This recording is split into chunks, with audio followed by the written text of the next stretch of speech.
Hello, my name is Chris Taylor, and this is my dissertation proposal summary video. Public sector crowdsourcing in a post-COVID-19 world. I'd like to break from the traditional template a little bit and start off giving you a little bit of background about crowdsourcing and then how I developed my interest in it. Crowdsourcing. Crowdsourcing is not a new term. It was actually not coined until 2005. It was coined by Jeff Howe and Mark Robinson, editors at Wired magazine, and they were trying to describe how businesses were using the internet to outsource work to the crowd. Thus, they coined the term crowdsourcing. Simply defined by Dr. Howe was that crowdsourcing represents the act of a company or institution taking a function once performed by the employees and outsourcing it to an undefined and generally large network of people in the form of an open call. Howe wrote a terrific book full of a myriad of examples of crowdsourcing, most of them very good, some of them not so good. He did have a quote in the book that I really enjoyed. The amount of knowledge and talent dispersed among the human race has always outstripped our capacity to harness it. Crowdsourcing corrects that, but in doing so, it also unleashes the forces of creative destruction. I really enjoyed that quote. While the term crowdsourcing is relatively new, the practice of crowdsourcing has a long history. It goes back, well, at least as far as the Longitude Prize of 1714. At that time, finding or fixing the position of ships in long overseas voyages was extremely difficult. They could determine latitude, but they had difficulty determining longitude. So the king and the British Parliament put out a broadcast of a call to solve the problem. And they offered a prize of what in today's dollars would be over 10 million euros to the person who could determine the position and longitude within 30 miles.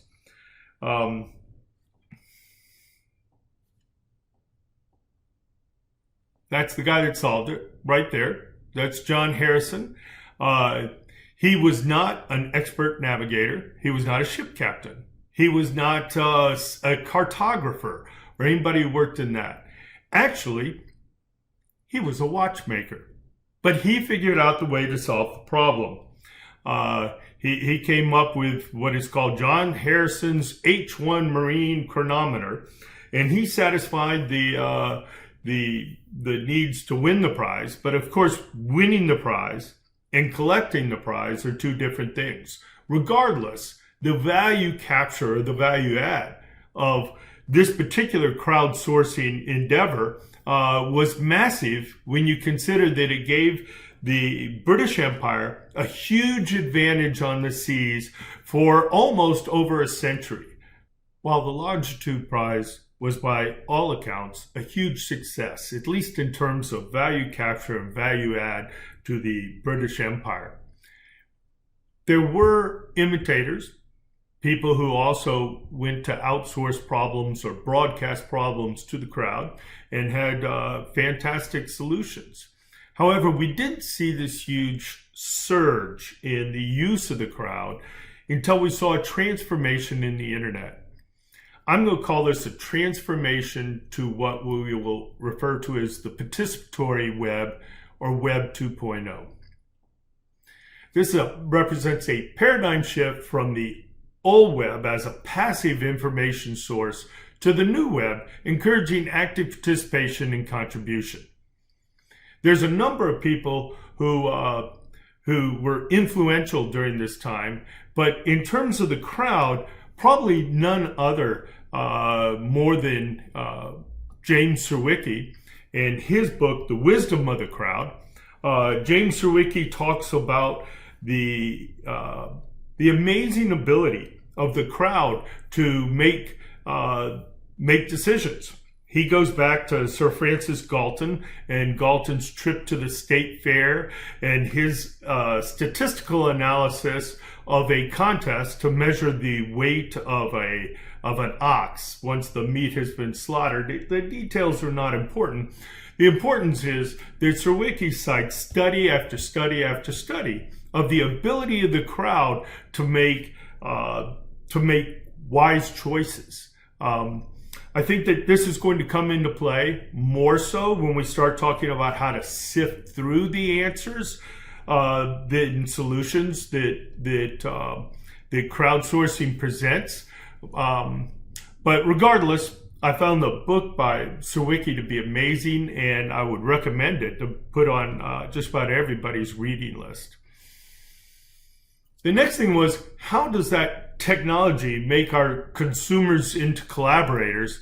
And there's a gentleman, Clay Shirky, who wrote a pair of books on just this type of information.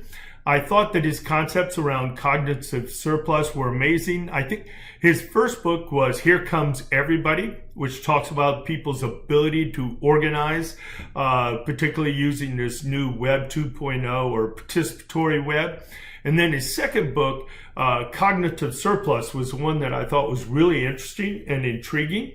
Shirky talks about how there is, because of the efficiency of our society, we have this amount of downtime all around the world. And we use that downtime historically very often in very passive forms, in reading, in watching TV. I was part of the TV generation. Don't sit too close to the TV. Be careful. You're going to turn your mind into mush or marshmallows. But this new time or era of Web 2.0, people are creating things. Now, Shirky goes on to say that some of those creations, I don't know, taking a picture of your dinner and make of what they call food porn on social media, or what he refers to as lolcats, which is LOL cats, a whole website devoted to people taking pictures of their cats looking cute. And he says that's one end of the spectrum that's probably not contributing a lot to our society. And the other end of the spectrum, he talks about a Kenyan website called Dashiti, which is now used in national emergencies everywhere to locate and source people who are in need and people who have problems and where the problems are. And he says that on this spectrum, we've already shown that people are willing to contribute, people are willing to create. It's just how we move them up and down this spectrum towards doing things that are positive towards society. It's very interesting. And he talks a lot about the motivations of these people who are participating in Web 2.0. The next thing that I think is worth mentioning is Mark Prensky's labeling. Everybody uses this today now. It's very common, the concept of digital natives and digital immigrants.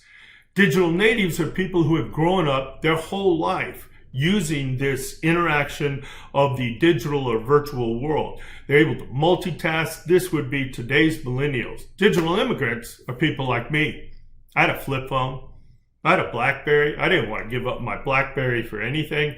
Gosh, I'm old enough to remember CompuServe and the sound of a modem when you put your phone into it. So I have had to learn this digital world. Whereas there are a number of people in our population who have grown up and used it their whole life. So when we talk about intuitive, for them, it's truly intuitive. So with that background laid, let me talk about what motivates the presentation. The world has been transformed as technology has changed the ways that people communicate and engage with others in both individual and in broadcast formats. Because crowdsourcing draws input and insight from individuals in online communities, it has the potential to be a useful and digital tool for governance that complements traditional public participation. At most, public participation can be seen as a logical extension of the democratic process, as it engages local constituency in direct and deliberative activities that guide public administrators in planning of projects. At the very least, citizen involvement in the planning process can lead to outcomes that are more widely accepted by future users. The landscape of public interaction in local government is such that by necessity, it is changing at a light speed compared to the historical glacial pace of change in governance that we're usually used to seeing. The post-COVID-19 future that we face almost certainly will be searching for alternatives to traditional meetings in the constrained city hall basements during the day in front of policy-making boards. As I pursue my research, I intend to build on a number of theoretical and conceptual frameworks. I discussed most of these in the extended abstract. However, I'm just going to hit the highlights of these as I go through this video. The first one, and probably the basis of everything, is that knowledge is heterogeneously distributed throughout the world. A diverse crowd leads to superior decisions.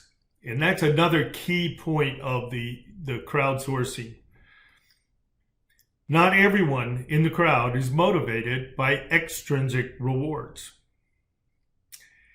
A numerosity of solutions submitted by solvers leads to superior solutions as evaluated by the seekers. Incentives can be heterogeneous with crowdsourcing. You don't have to just appeal to solvers that are motivated by one or two particular aspects of the process. The modern digital environment vastly increases the ability to broadcast problems. It also dramatically decreases the cost of broadcasting those problems. The increase of digital natives coming of age has dramatically increased problem solvers with access to broadcast problems. There exists a significant amount of cognitive surplus that people are willing to expend with little or no extrinsic reward.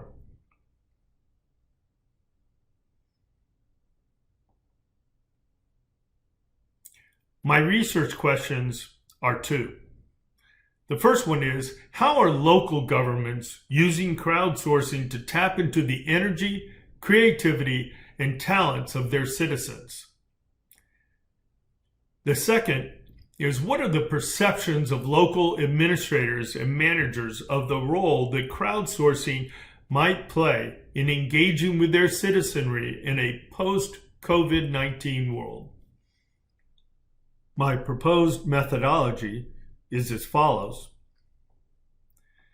Research collection will initially be done through a thorough review of the current relevant literature examining the use of crowdsourcing in the public sector with a focus on the use of crowdsourcing by local governments. This will be presented as an industry analysis of local governments and their current experiences with using crowdsourcing to engage their citizenry. The next stage of research will consist of a survey of administrators and managers responsible for crowdsourcing initiatives in their realm of the public sector. The survey will be in two parts. Part one will consist of a Likert scale questions, including but not limited to the number of activities, the level of historic public participation, perception of the value capture of crowdsourcing, the cost, and appetite for funding in the future. Part two will involve open-ended questions regarding their current activities, successes, challenges, history of actions to overcome challenges or corrected problems, cost, and impact upon public participation thus far in their crowdsourcing activities. These will attempt to be coded into a usable information and compared against the Likert scale responses. The third stage of research will be a number of short follow-up interviews of administrators and managers responsible for the most successful crowdsourcing initiatives. The interviews will consist of open-ended questions regarding their predictions for the future of crowdsourcing in the public sector, appetite for funding, and with specific questions regarding the potential impact of the coronavirus quarantine on future interaction with their constituency. Finally, how do I plan to deliver my research? It's my plan to use the 3-paper dissertation style, background paper being an industry analysis, which would focus on literature review of the uses of crowdsourcing within local government. The second being an investigation paper consisting of the survey methodology and interviews with local government managers and administrators. And the third being a synthesis paper, which will consist of an integration of my findings in the investigation paper with an extended discussion of the anticipated role that crowdsourcing might play in a post-COVID-19 new normal. Why does this fit my needs? The outcome of this research will create, first, an assessment of the current state of crowdsourcing in the industry that is local public sector government. From a practitioner standpoint, my plan is to create something of a decision tree which will guide practitioners in deciding when to use crowdsourcing, along with something of a list of best practices of those already that are engaging in these activities. From an academic standpoint, this research may inspire researchers who have primarily been focused on the impact of the digital natives on transformation of the retail transactions and bring instead a new focus to their interaction as an evolved constituency with local government. The potential changing opinions that are going to occur on holding open meetings in crowded spaces will likely make this a hot topic for research in the future. From a teaching standpoint, the research can be used to teach new ways to create, collaborate, and form public policy that would enhance the ideals of a traditional democracy. Thank you.